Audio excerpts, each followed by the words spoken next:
Hello everyone out there on YouTube, Zach here again, and we're continuing our series on my journey through the CCNP ENCOR exam. In this video, I wanted to go over some of the tools and tips and tricks that I have for you that I follow with while we're going through this exam journey together. The first thing I'd like to say is that I don't really like reading. Now, that's not to say I don't enjoy a good book, but when it comes to certification material, I get so bored reading through all the textbooks and the manuals that I fall asleep, and I really don't absorb things that way.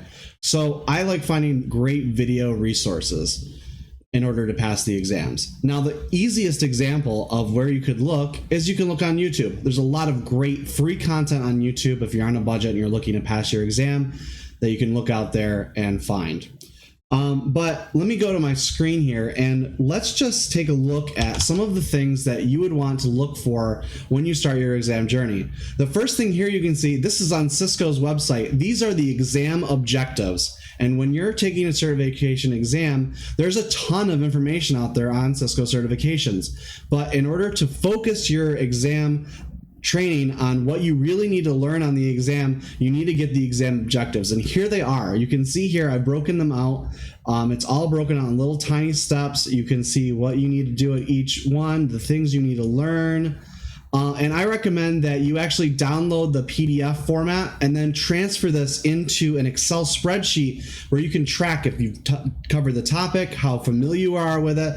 This was actually a suggestion that I got from Anthony Sequeira from the IT Pro TV site that I'm going to show you in a bit. And it's great if you know exactly what you're looking for. You know, some of those network technologies, you can go off the deep end and get lost, and it's really good to be able to focus yourself on these exam topics. So the next thing I think that you should get is you should get some kind of lab environment. Now, I know not everyone has a lot of money out there and it's hard to get a physical lab. Physical labs are obviously the best. I have a home lab I built here, cost me a little bit over $100. Might cost you guys a little bit more because I got retired equipment for my job that I was able to utilize in that in building this lab. All this stuff is available on eBay and Amazon. You can get some really good deals on some used equipment. Now, if you can't do that, and I know a lot of people can't, the next best thing I would say is get a virtual lab environment. And thankfully, now that so many people have downloaded it, you've got Cisco Packet Tracer. Cisco Packet Tracer lets you simulate an entire lab environment with routers and switches and wireless LAN controllers, endpoints, anything, and you can build it out and you can lab it out. It's super great. Now, keep in mind, this is all virtual, so there are limitations with these things. They don't do all of the commands that you're going to need to do, especially when it comes to things like automation and the fabric path and all these new advanced technologies that Cisco is coming out with through the Cisco DNA Center. Which we'll obviously be getting to very late in the video series because automation is one of the last exam topics that this exam covers. So I have Packet Tracer here. I'll bring it up. You open this up. You can let's say drop in a switch here. I can open the switch up. And go to the CLI and look at that. I've got a switch. You can program it like any other thing. While that's loading up, I can drop in, let's see, I'll do a 2960. We'll drop that in there, and I can go in here and get a Ethernet connection and connect it to Fast Ethernet 01 to Fast Ethernet 01. There we go. And now we have two connected switches that we can work on and practice things. So this is great, and it's free now. All you have to do is sign up for an account. You do have to do some short training videos from Cisco in order to get that going, but it's great. It's free. Just sign up for it. It works. Another thing that's great is Cisco DevNet, and I encourage everyone to open a Cisco DevNet account. It's all tied in together with their Cisco account and the account that you'll need to eventually to register for the exam. So it has videos on here, but the greatest thing about this is the DevNet sandbox. And by going to the sandbox, you can actually log in and you can practice stuff with the new automation technology through Cisco DNA Center. That's where everyone's going now. So really great. This is free. You don't need to spin up Amazon Web Services environments or anything like that. It's all built in, provided to you for free by Cisco because they want people to learn this technology. Now, when it comes to me, I really like a more structured learning environment, and that's why I actually go through a couple of learning companies in order to watch the videos, and it's really how I've gotten so far in my certification exams that I've done so far. So the first place I went, and keep in mind, I'm not sponsored by any of these companies. These are things that I've done and I've found success in it, and I'm passing the information on so you guys can be successful in the future. The first place I went to is CBT Nuggets. They've got a great website. One of the great things about their product is that they break things up into little tiny chunks, 5 to 10 minute videos at most. Some of them are even shorter. You'll have 2 or 3 minute videos they call nuggets, and they're very bite-sized piece of information that are easy to digest. If you're taking a break at work and you want to quickly watch a video, you can do that without having to go sit through an hour-long video about spanning tree protocol. Same thing with books. When I'm watching a really long video, I tend to get distracted, and these short little bites and nuggets that they have are really great. They have a whole bunch of certifications, as you can see here, and I highly recommend it. It is very expensive. It's about $55 a month, but it comes with the really great stuff, and such as you get virtual lab environments. You have check questions at the end of every single video that allow you to show that you're actually learning the stuff that you're learning, hopefully. And then it also has a lot of the certification exams, and this includes the CCNP enterprise content. Has links to other places where you can get example questions, obviously not real exam questions because that's against the law, but sample questions that can help you prepare for the exam and cover all the material that you're going to be needing to know in order to pass your exam. Really great stuff. Another place that I go to is IT Pro TV. They have more of the longer video formats, and this is I like using these longer video formats to kind of play in the background, kind of passively absorb the information.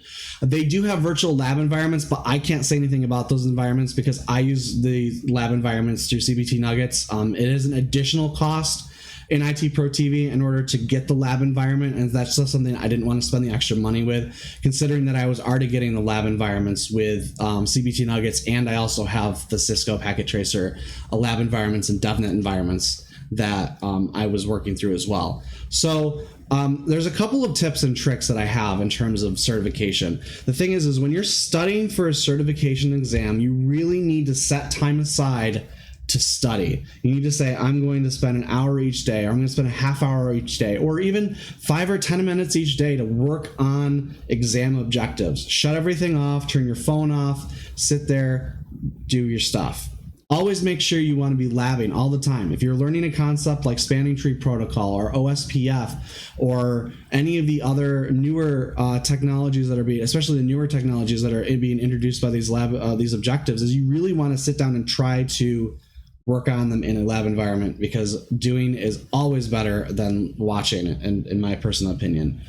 Let's go to go back to my webcam here. Sorry, I'm still kind of new to this, guys. You really want to pay attention to making sure you're staying on topic. One of the things that tends to happen to me a lot is I will go into rabbit holes.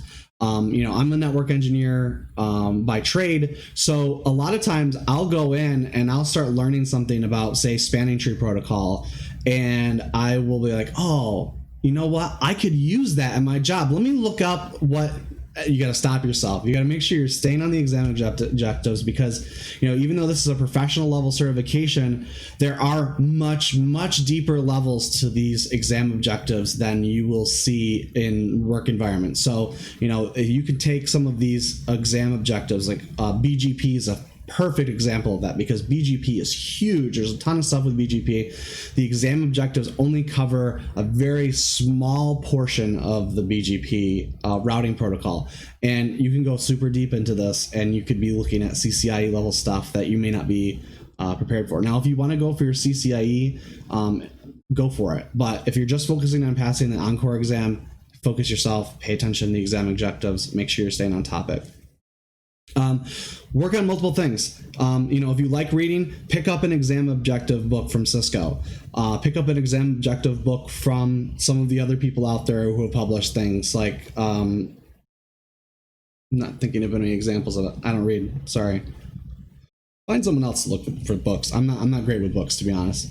Look at YouTube videos. You know, you want to do multiple things at the same time. You don't want to just, okay, you know, that was one of the mistakes I made when I was taking my Network Plus. I watched a video series on Network Plus on YouTube, and then I failed the exam because I really didn't know. I didn't absorb everything by doing practice and stuff like that. So, this video wasn't really scripted very well because I tried to upload the first video in this series, which was scripted, and all of my Adobe stuff needed updating because I haven't done YouTube videos in a while. So I'd like to thank you guys for watching this video. In the next video, I'm going to start actually getting into the exam objectives and looking at some of this stuff. So let me bring up the exam objectives again. So I am going to start with Objective 1.0 architecture and start explaining the different design principles used in an enterprise network, which you see here. So if you've been waiting for us to start getting into the exam objectives so you can start learning stuff, this is where we're going to start. I'm going to be working through the exam objectives one at a time until we get to the very end of all these objectives. And then at the very end of those objectives, I'm going to try to take the exam and see where it goes. So like I said, thank you again for watching. If you like this video, please like it.